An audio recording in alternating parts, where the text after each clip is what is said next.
Good day. Welcome to the Korea Society and welcome to Studio Korea. I'm Stephen Norper, the Senior Vice President, and we're delighted to have you here today and also to welcome our viewers who are streaming live online. It is a pleasure today to kick off our fall 2013 season and to do that with an old friend of the Korea Society and an academic luminary, Professor Charles Armstrong from Columbia University. We're delighted to see so many of you here with us today. And certainly Charles's good work over many years has warranted that, and he has been really a guiding force in terms of thought in this country on the Korean Peninsula and on American understanding of Korea, which is really the essence of the Korea Society's mission. So thank you, Charles, for your support and your continued friendship to the Society. I'd also like to point out that Charles is the author of the just-released second edition of The Koreas.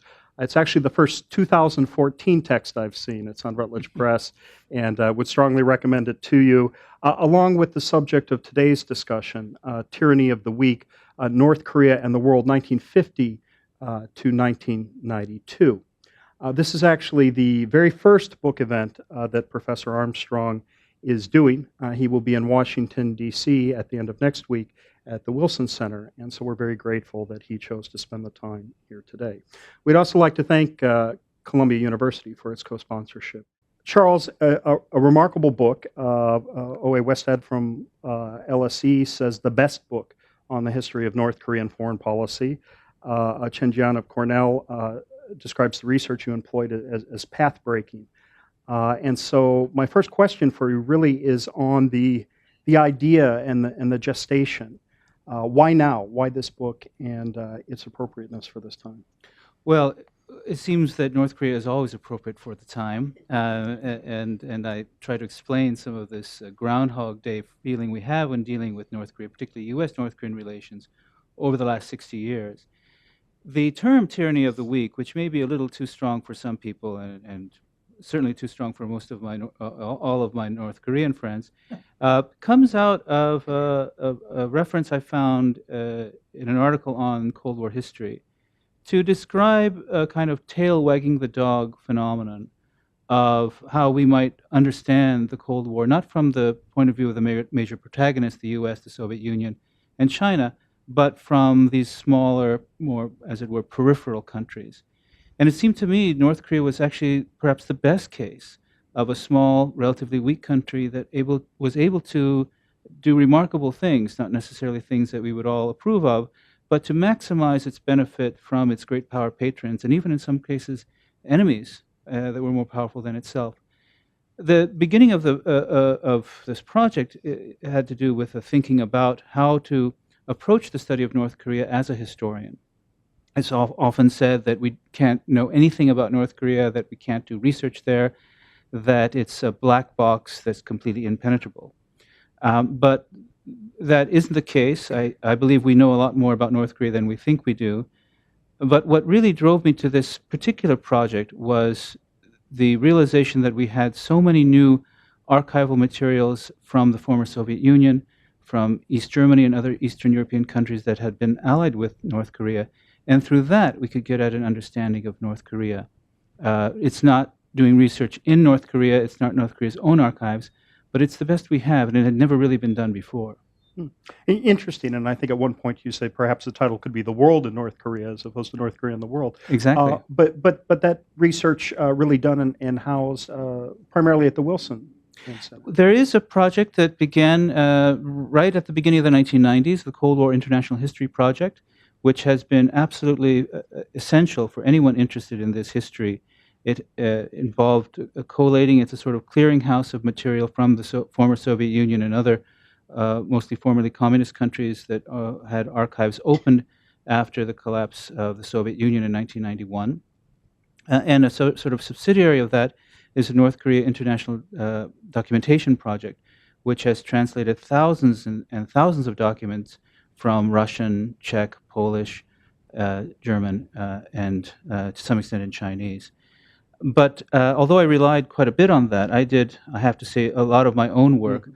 I dusted off my high school German and got a grant, the first grant that the German government had ever given to an American to study North Korean history in Germany. to investigate the East German Foreign Ministry archives and then the party archives. East Germany was a very close ally through basically all of the Cold War period with North Korea. And it was indeed fascinating and revelatory. I went to China, I went to Seoul, I went to Russia. I even went to Addis Ababa and interviewed some people who had been dealing with the North Korean advisors in Ethiopia during the Marxist period there. So it's a very wide-ranging, even global sort of research project to look at how North Korea has interacted with the world, or how it did from the outbreak of the Korean War, which is the starting point, which is, I think, the first example of North Korea practicing its tyranny of the weak, to the collapse of the Soviet Union and the joint entry of the two Koreas into the United Nations. Interesting, interesting. You mentioned that there are several aspects: the distinctive nature of North Korean development, the fact that it's sort of woven all this to its maximum advantage, which may be very appropriate to try and understand the events this year. That perhaps there are limits to great powers that come out through this, and also that it's a history of contest and a history of conflict, and very interesting in that regard. You begin with looking really 60 years back to the beginning of the Korean War, which you call the unfinished war from that perspective. How does that shape the North Korean thought process going forward and provide the guiding principles for their foreign policy? One of the things that's quite interesting about the Korean War that we didn't know in detail until the last decade or so is how much this event was driven by North Korea, by Kim Il-sung.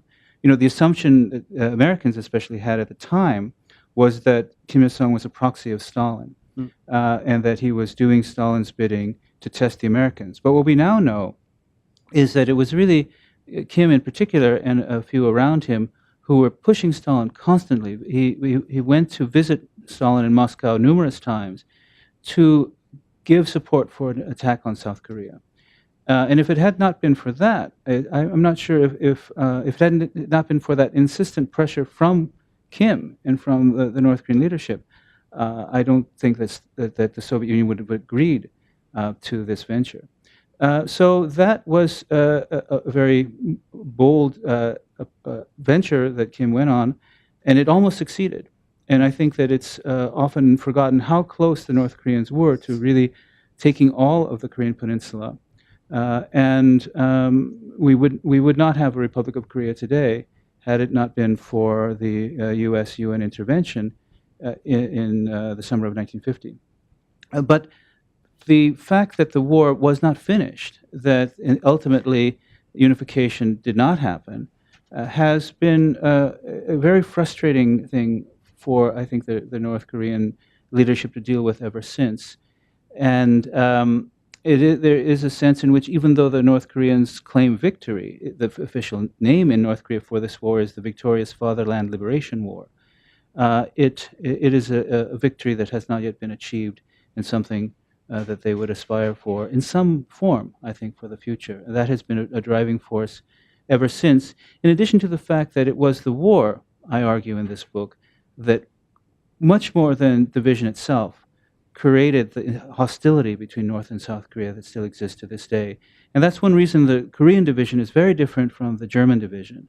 If East and West Germany had fought a war with each other, German unification might not have gone as well as it did, although it certainly had its problems. But because of the war, unification has been much more difficult to achieve.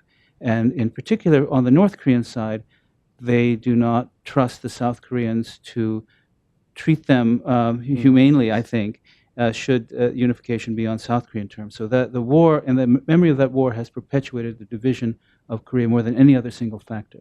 To that point on Stalin, you mentioned in the book that Khrushchev had written that in 1970 in his own memoirs, but you do a very good job, I think, of really framing that in a much broader way. Your mention of the close relationship with Honecker and kind of understanding the entire manipulation effect, if you will, in terms of the dealing with the Chinese, with the East Germans, with the Soviets. And really playing the great powers off themselves. Most of us here in the United States think of the Cold War in terms of the U.S.-Soviet conflict. You rightly point out from a North Korean perspective, and I'll let you explain, that the Cold War is really seen as sort of three different wars. Yes, from a Korean peninsula, and particularly a North Korean point of view, there were three Cold Wars. There was a U.S.-Soviet Cold War, and then for 30 years there was a Sino-Soviet Cold War, which sometimes actually got very heated, and in the late 60s almost became a shooting war, and actually did become briefly a shooting war on the borders between the Soviet Union and China. And third, there was the North-South Korean Cold War. After 1953, open conflict, open hostility could not be entertained by either side. So there was a kind of rivalry that mirrored or encapsulated in microcosm the global Cold War fought on the Korean Peninsula. And that third Cold War, as we know, has not yet ended. But North Korea's great advantage was its ability to maneuver between the Soviet Union and China during the Sino-Soviet Cold War that I would say lasted from 1959, when the Sino-Soviet split came out, till 1989, when Gorbachev visited Beijing and the Soviet Union and China sort of patched things up. Many countries had a great deal of difficulty within the communist bloc dealing with this. Vietnam had a similar approach, but after unification really fell into the Soviet camp. But North Korea managed to maximize concessions from the Soviet Union and China both, basically by playing each off against the other, by threatening, in a sense, to defect to the other side. And both were quite concerned about this. The Soviet Union, from the 50s onward, did not want North Korea to fall into the Chinese camp. They wanted to maintain North Korea as an ally. And China wanted to retain North Korea as a friendly nation on its border. The North Koreans, I think, did this very shrewdly and gained a great deal, especially economically, but also in terms of military and political support from both sides in this very tense relationship of hostility between these communist great powers. And in terms of this contest for legitimacy then between the North and the South, you guide us through a period in the 60s and early 70s when North Korea may have been perceived as being really in a stronger position. And then I'm wondering if you can get to sort of the apex in 1972, 73, where with the strength of the non-aligned movement and North Korea presenting itself as something of a model, we forget it really enjoyed a level of support that, of course, has since been greatly reversed relative to the amazing strength of the Republic of Korea internationally today. That's correct. At the beginning, North Korea was much less connected to the broader world than South Korea. It had few diplomatic partners outside of the immediate Soviet bloc, Soviet Union, China, Mongolia, and the Soviet aligned states of Eastern Europe. And of course, North Korea had half the population of South Korea, was much weaker in terms of, had a much smaller population. Both North and South Korea were devastated by war. But North Korea recovered from the war much more quickly than South Korea. It had an extremely impressive record of industrial development of the late 1950s.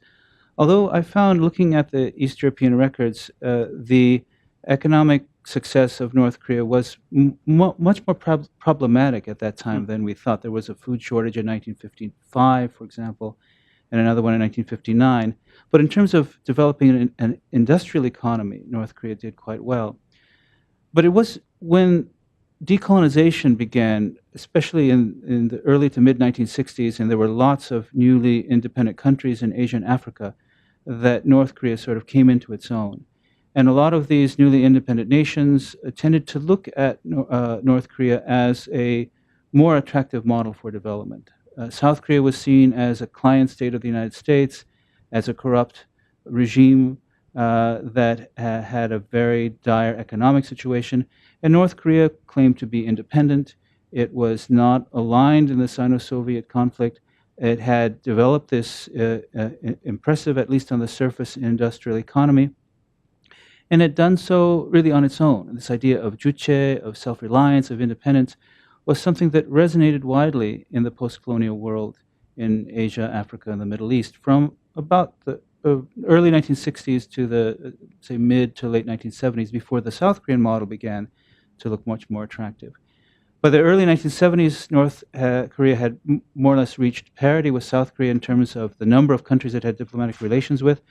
But whether you look at voting in the UN or the kind of appeal of economic models of development, North Korea was clearly ahead of South Korea from 1972 or so to 1975. Mhm. And hence the cover of the book, which is Yes. actually the 1976 Korea Daily piece that shows that alignment across developing country representatives. Exactly. But what a different day. Mhm. South Korea begins its economic juggernaut, followed by its democratization process, Mhm. something of a diplomatic miracle that mirrors the miracle on the Han, Mhm. then the disintegration of the Soviet Union and the former Eastern Bloc, sees then United Nations membership in '92, and a Mhm. very different reality for the Koreas, North and South, Mhm. certainly in terms of international recognition. Mhm. And then we get into the '90s when Yeltsin's Russia Mhm. had very little to do with North Korea, Mhm. and North Korea was losing its past patrons, and South Korea picked up not only recognition but a new economic relationship, certainly with Russia, Mhm. uh, and that transformation. Mhm. And then I think you guide us through a little bit toward the latter section on this last decade and a half Mhm. of reality of back and forth and North Korea struggling relative to Mhm. United States policy and Mhm. other. Um, how does the process then begin to take us to the North Korea that we see today, Mhm. and the crises of 2013 in terms Mhm. of and March and April, where Mhm. I believe North Korea let off most major networks for something like 26 straight days with Mhm. its rather bellicose rhetoric, and certainly in the wake of the missile and nuclear test, a great deal of Mhm. international concern. Mhm. What does it say about North Mhm. Korea, and how does this book inform Mhm. us to understand North Korea better today? Well, I think that all countries are products of their history, and all foreign policies are, as the political scientists say, to some degree path dependent. They are following up from the decisions that were made before. And what I say in the book is that, in part, North Korea is a victim of its own success, that it seemed to do well in the 50s, 60s, and 70s, but it wasn't unable to adapt to the changes that were going on around it from the late 70s onward, and was unable really even to see it until it was too late. There's a very interesting incident that I recount in some detail of Kim Il Sung's last tour of the Soviet Union and Eastern Europe, which was appropriately enough in 1984, and he seems unable to see that the Soviet bloc itself is on the verge of momentous change, Mhm. and that this model is not working. And at the very moment when the model is about to collapse, he declares North Korea is and always will be a socialist country in solidarity with the Soviet Union Mhm. and Eastern Europe. And they sort of give up on the third world model idea. And then Gorbachev comes along. China engages in reform under Deng Xiaoping. And the North Koreans are really caught off guard. They don't know how to handle this. They aren't willing to accept that. They take some steps toward their own economic reform, but it's too little too late. And they become trapped. And to some extent, I think, are still trapped in this older model of internal development, of their political system, of their way of dealing with the world that is really out of date and unable to work very well in in terms of economic development and really becoming, as we might call it, a normal country. So that problem really has its roots much deeper in North Korean history. I do say toward the end, North Korea is not the land that time forgot. There was, I think, a serious attempt at reform in the late 90s, early 2000s, but there are other concerns about security and so forth that override the impetus toward economic reform. And so North Korea is still in that position right now, and I think it will be very difficult, perhaps not impossible, but very difficult for it to be transformed into a new kind of system that can adapt to the challenges of the 21st century successfully. hmm And that's certainly, I'm sure, a question that the audience will want to pursue in Q&A. And on your point of that last tour, I think one of my favorite photos in the book that you have is Chernenko and Kim Il Sung Hmm. together. The reason I particularly like it, and whether it was your decision or that of your editor, to place the Nicaraguan crocodile, which was one of the state gifts Hmm. to the Kim family, just makes for an amusing Right. juxtaposition of photos. But the photos inside are quite interesting Yes. as well, and I assume gathered over the course of your research in these different Yes, places. I had other photos too, but the publishers really liked those that came out, particularly the crocodile photo. For some reason, And they did. that was very popular. But Chernenko in that photo looks like he's already been embalmed. I mean, he's Yes, pretty. yes. A few of us made that same comment before. And Kim, at the age of 72, is full of life and vigor. Mm, And like other leaders of his type, like Mao, for example, perhaps Kim ruled for a little bit too long. mhm. And had he not continued on the path he had been, if he had stepped down, if there had been some other kind of leadership, it might be a very different North Korea today. Mm, mm. Interesting, and let's get into some of that in our discussion with the audience here on sort of where we find ourselves relative to Kim Jong Un and Hmm. maybe the Rodman visit and other things. Hmm. I would say too that one of the interesting things, you do make some general observations about this notion of so-called great power relations and the tyranny of the weak, or the tyranny of the strong and the tyranny of the weak. And I think in terms of the current Syria debate, Hmm. some of the observations you make about the asymmetrical levels of influence and considerations and contests certainly play out. Hmm. So I find the book, very, very timely Hmm. for a modern history, Hmm. and a modern history that the cover dates 50 to 92, but Hmm. one that really says a lot about where North Korea is today, and I think really helps us to understand North Korea better. Hmm. One of the interesting things before we end our discussion between the two of us and turn to the audience is that we begin with you tonight here to kick off our fall season. And we're actually concluding our season toward December 10th and the release of The Two Koreas, Don Oberdorfer's great book, re-released with an update throughout by Robert Carlin, and widely regarded as really the best contemporary Korean history of Korea North and South. Hmm. I just happen to think they make wonderful bookends to our Hmm. season, and are books that will be widely used, I think, in university and certainly well beyond. And here in New York, inform our business community and others interested in assessing strategic risk and really trying to get at the better understanding of where Korea is today and really the dynamics on the peninsula. Um, I'm wondering if we could then turn to the audience and entertain a few questions, please. And if I can repeat the Hmm. question for our online viewers and those listening via podcast, the question, in essence, is really the effect on Kim Jong-un, his calculation Hmm. in terms of what's happening with Syria now. Perhaps we could add what happened earlier in the year, and how that informs us by way of sort of the disproportionate influence. How will that play out? Hmm. Have you thoughts on some of that? The North Korean leadership, and Kim Jong-un in particular, will of course be looking at this very closely. If we go back to 2003 and the North Korean reaction to that attack, it did not have quite the effect that I think the Bush administration had hoped.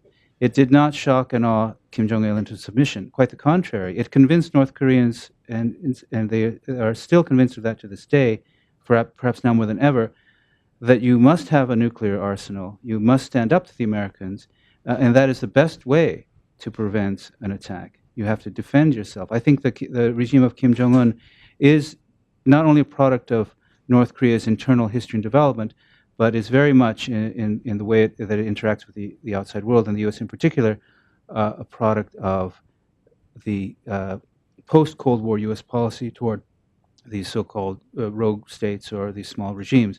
So I think that Kim Jong-un will be looking at this very carefully. I certainly don't think that an attack on Syria, if it is successful, whatever that may mean, will convince them to lay down their arms and surrender. I think it will actually make them more determined than ever to maintain their weapons of mass destruction and defend their sovereignty. But if it is established, and there's already been talk of the interdiction on April 3rd of a Libyan flagged North Korean vessel that had material that was destined for Turkey to be taken over to Syria, gas masks and small arms. If there are further links that are shown between North Korea and Syria, does that change the calculation? And if I recall, Kim Jong-Il, once the coalition attacked Saddam Hussein, I believe Kim Jong-il went into hiding for something like 47 days, as we figured. Are those sorts of considerations, do you think? Or? I think so. I think that the North Korean leadership really did fear an attack on them after the attack on Iraq, and there were people in the Bush administration who thought that might not be a bad idea. And I'm sure they're concerned about this now. I doubt that North Korea would engage in a provocation, a nuclear test or something. My guess would be that they would lie low and see what happens. North Korea, as I allude to in the book, actually has a long-standing relationship with Syria, going back to the early 60s. Syria is one of the first post-colonial Middle Eastern nations to establish diplomatic relations with North Korea, and they've had technological exchanges, including, as we know, a nuclear technology or nuclear energy plant building for a long time. So the connection actually between North Korea and Syria is much more real than it ever was between North Korea and Iraq and Iran, the other so-called members of the Axis of Evil. So they are concerned about this. The interdiction of the North Korean ship coming from Cuba is a very significant event. How much effect this will have on the regime, I'm not sure, but I would be surprised if there would be enough actual effectively enforced sanctions, particularly with Chinese participation, to change much in the way of North Korean behavior. But we'll see. Thank you. Yeah. The relation to the James Scott book. Again. Yes, I mean, that's actually one of the inspirations of my title. And I've faithfully read James Scott for many years, and I think his work is great. But I think a weapon of the weak can be very terrifying, although I say in the end that the tyranny of the strong is worse than the tyranny of the weak. And for obvious reasons. But I think that Scott gives a kind of moral superiority to the weak, as he calls it, resisting the strong. And I think that sometimes it's much more problematic than that. And although not everything about North Korea is necessarily something to be condemned, there are actually some interesting developments that have happened. I think it's a regime that certainly bears a great deal of criticism. So that's why I don't call it weapons of the weak, but a tyranny of the weak. Whether, again, that's too strong a word, I don't know. But I think it does reflect a kind of criticism of what regimes of this kind can do, which is very important. But without, on the other hand, assuming that the strong, the more powerful countries or parties can tell them what to do. I think that's one of the most important lessons I hope that readers come away with and relevant to Syria today. We shouldn't underestimate the power of the weak and overestimate the ability of the strong to get their way over them. And that is a lesson I hoped we had learned from Vietnam and Iraq, but perhaps we haven't yet. Professor Armstrong, you also write at one point, to be sure, the state of conflict is used by the North Korean regime to justify internal oppression. As is often the case, tyranny within is directly related to a sense of weakness toward external threats. Certainly one of the other great issues of international concern at the present time is that of human rights, especially with the ongoing Commission of Inquiry. Have you thoughts on that relative to your work here? There is certainly a great deal about the human rights situation in North Korea that can and should be criticized. The question is, what can we on the outside do about it? Confronting the North Korean government directly about their human rights failures, I think, will not get us very far. I end my book with a quote from of all people, Leo Strauss, the godfather, as some people think of it, as the neoconservatives, the philosophy professor at the University of Chicago. And he said something very interesting. I'd never read Strauss before, and I started to read what he actually said as opposed to what people think he said or taught Paul Wolfowitz to say or whatever. And he says sometimes we cannot eliminate a tyranny. The best we can do is try to make or push a tyranny to be a little less tyrannical, a little less irrational. So I shouldn't, again, we shouldn't overestimate what we on the outside can do to change the situation within North Korea. And isolating and pressuring North Korea has never been effective. That's another thing that I hope that readers of the book will come to understand better. Change in North Korea has to come from the North Koreans, from within the society. The best we can do, what we should do, I think, is try to help inform the North Korean citizens as much as possible about their own situation, about what's going on in the outside world, and to bring North Korea out. Pushing the regime to change, I don't believe will have any effect and can be quite counterproductive, in fact. How does one inform the North Korean citizenry? Well, first of all, the North Korean citizenry is not as ignorant of the outside world as we often think. There's a great deal more communication beyond North Korea's borders than is often assumed. There are people traveling to China. There is an ability to get news information from China, from South Korea, and beyond.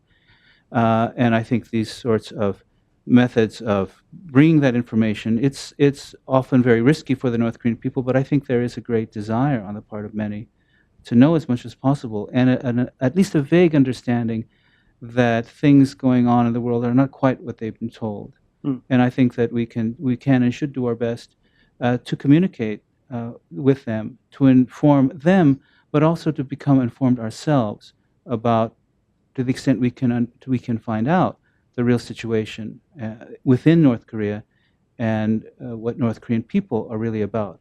They're not slaves, they're not robots, they're human beings like you and me, thinking people, and we need to interact with them and try to understand each other as much as we can.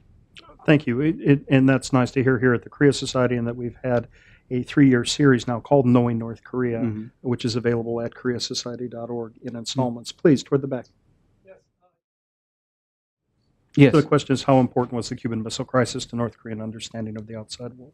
The Cuban Missile Crisis was a hugely important event for all of the small third world communist countries, and the largest one as well, China. It was perhaps the single greatest moment of disillusionment about the reliability of the Soviet Union for North Korea. Cuba as well, we know now from the Cold War History Project records that have been released, Castro wanted to say to the Americans, bring them on. He was willing to risk nuclear war and never forgave the Soviets for backing down to Kennedy. North Koreans said exactly the same thing. The Soviet Union buckled under to the Americans. They gave in under pressure, and therefore we can't ever completely rely on them for being a stable and strong ally. This was also linked to personal issues as well. From what I gather from the records, Kim hated Khrushchev. He had great admiration for Stalin. Stalin, after all, helped get him into power and was a kind of role model for him. Khrushchev was a wishy-washy kind of guy who, on the one hand, tried to say that the smaller socialist countries could have more freedom of maneuver, but on the other hand, tried to incorporate North Korea into what he called the socialist division of labor, which basically meant extracting North Korean primary products in exchange for Soviet manufactured goods. But worst of all, Khrushchev's greatest sin, from Kim's point of view, was denouncing Stalin. And even at the very end of Kim's life, indeed, even after the end of Kim's life, because this book came after he died, Kim is quoted as saying, Khrushchev committed the unpardonable act of being unfilial, of betraying his political father, Stalin. And that would never happen in North Korea. Since you're a historian, you can speculate, would Kim Il-sung have liked Vladimir Putin? Probably a lot more than Boris Yeltsin, yes. Please, John. And so the question is the driving forces of unification and the nuclear development issue relative to the question of where North Korea Mm. lies. Yeah. Mm. Does diplomacy not work then? I think diplomacy does work. I think the North Koreans are realists. I don't think they're, after all that I said, it may come as a surprise, but I don't think it is a particularly ideological regime, and never has been. I find that the communist allies of North Korea had serious questions about whether North Korea was really communist after about 1956. Um, there's a wonderful excerpt from a East German embassy report on North Korea in 1961, which is one of the epigraphs in the book. It says, North Korea is not Marxist-Leninist. They've developed an ideology that is associated with mystical ideas of Confucianism, which shade into nationalist tendencies. I'm not quite sure what mystical ideas of Confucianism are, but I think the nationalist tendencies are very real, and that's what drives North Korea, national interest. And if they, I think, see it in their national interest to improve relations with the United States, to connect to the outside world in what we would see as a more positive way, then I think they will. But it's a question of what can we do as diplomatic partners of North Korea to convince them that it is in their interest to do this.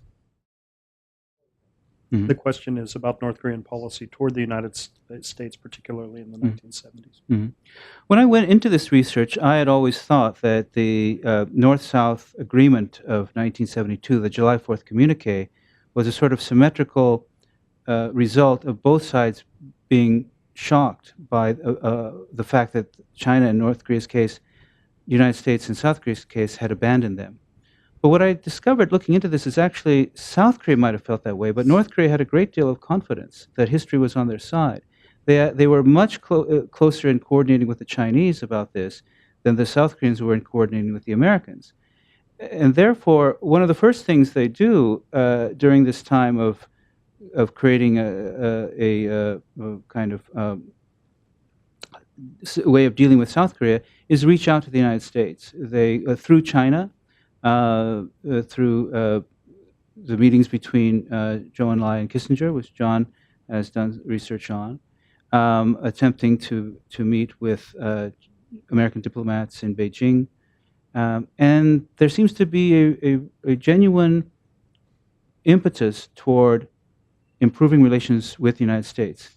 However, that is premised on the assumption that the United States is weak, that it's losing Asia, that it's about to withdraw all of its forces from South Korea, and that Korea will be unified under North Korean auspices.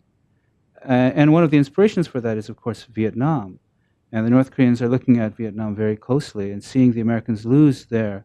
And Kim Il-sung says repeatedly, to the extent that I think he really did believe this, that this would be the future of the Korean Peninsula as well. And in April 1975, he goes to Beijing and says, the Asian Revolution is on the march. We have nothing to lose but the demilitarized zone. Korea will be unified.